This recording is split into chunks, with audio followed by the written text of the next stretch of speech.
Je reviens sur Rudyard. Vous savez que Rudyard travaille sur la Lune, mais en réalité, il traite la Lune comme si c'était Saturne.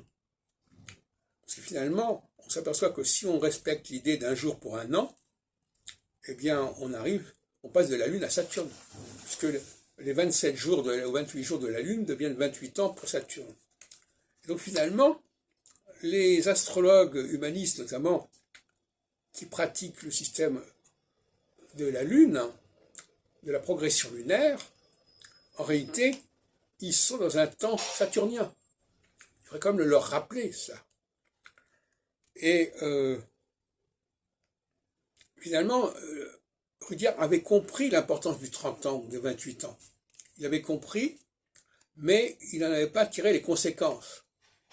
Au lieu d'aller vers Saturne, il a préféré dire, ben non, on va prendre la Lune et on va la faire bouger sur la base d'un jour pour un an.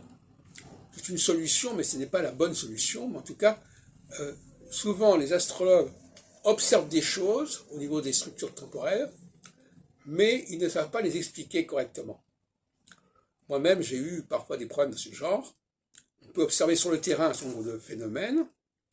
Après, on se dit, mais astrologiquement, parce qu'on peut être un concept, l'astrologue, il peut sociologiquement observer des choses. Mais après, il faut qu'il le connecte à l'astrologie. Et là, il y a un problème souvent. Là, le bas blesse.